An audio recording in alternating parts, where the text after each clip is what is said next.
Alright, so this is a creative writing assignment that I made in English class that I felt I should share because I'm currently at the stage of tiredness where my voice sounds perfect, at least in my head, for the reading of like a scary story.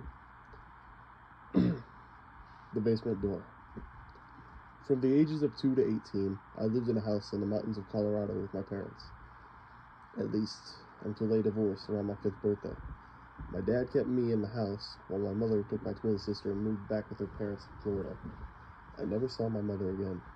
News reports I saw in my dad's closet showed she died in Tampa when her car got stuck on some tracks around the time I was 9.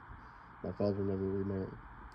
Whenever I missed my mother, I would always go to the basement, which is where I faintly remembered her watching television with me and my twin sister, usually watching Nickelodeon or something educational, such as Sesame Street. This basement had a rather strange layout. Half of it, hidden away behind a doorway, missing a door, was unfinished. Strangely, however, the rest of it was carpeted and the walls were finished wood paneling, which my dad explained was due to laziness on the contractor's part. I gradually went into the basement less and less as I aged, as the memory of my mother faded with time. I pretty much stopped going down there to remember her around 13, mostly just going down there to do anything else, such as laundry or to watch television without Dad's interruption.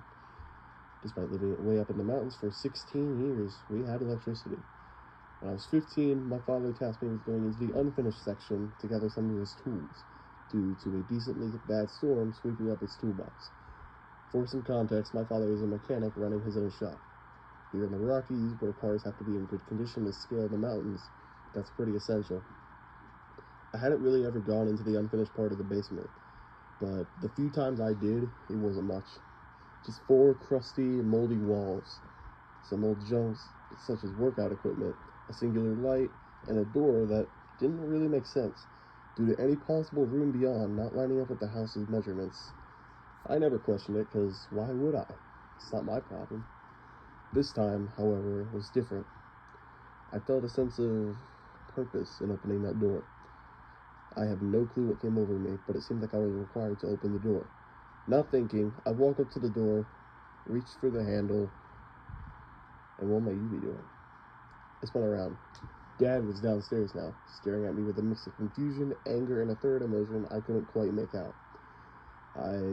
Grabbing your tools, I stammered, realizing I was on the opposite side of the room as Dad's tools. This was not a good look.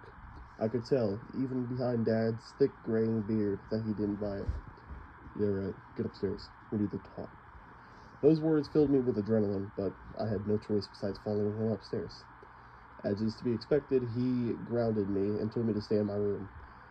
I spent the rest of the day wondering why he cared so much about that door. That night I couldn't sleep. Around 2 in the morning, I got out of bed, creeped back downstairs, and went to open the door. I reached for the handle, felt the cold metal on my hand, and twisted. Locked. Great. I knew Dad had hid the key somewhere, but I couldn't think of where. Pacing around the room, it struck me. Whenever I misbehaved as a child, he'd take whatever was my favorite toy at the time and put it above the bathroom cupboard, knowing I couldn't reach. Unlucky for him, I was taller than he was at 15. I crept back upstairs, lucky that his room was on the 2nd floor. I reached above the cupboard and felt a small metal object. It was the key. I ran as quietly as possible back downstairs, turned the key in the lock, and felt the door unlock. For real this time, I reached for the door, I turned it, and pulled the door open. The first thing I was hit with was a wall of pungent stench, as if the door hadn't been opened in over a decade. Actually looking within, I was met with a hallway made of brick.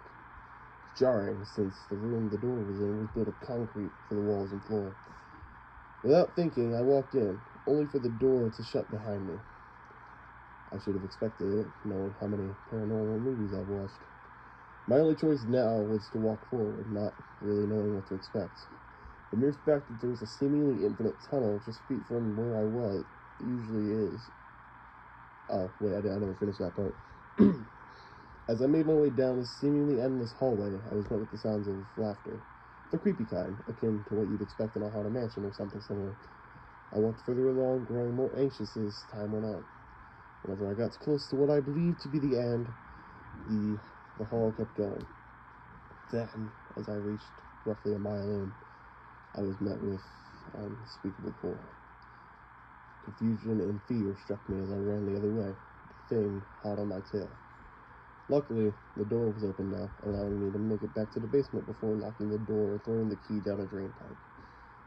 I never spoke of the incident to my dad. I don't think he ever knew I was even down there. I never went back into the unfinished part of the basement. I'd still get urges to cast glimpses through to stare at the door, however. The only downside being that every time I do so, I see the thing. And the thing, oh, you can't see that, sees me.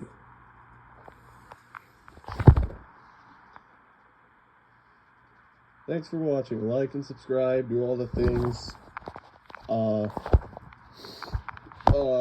Comment below what videos I should be doing next. I don't care what I do, honestly. Just give me some ideas. Alright, that's really about it. See ya.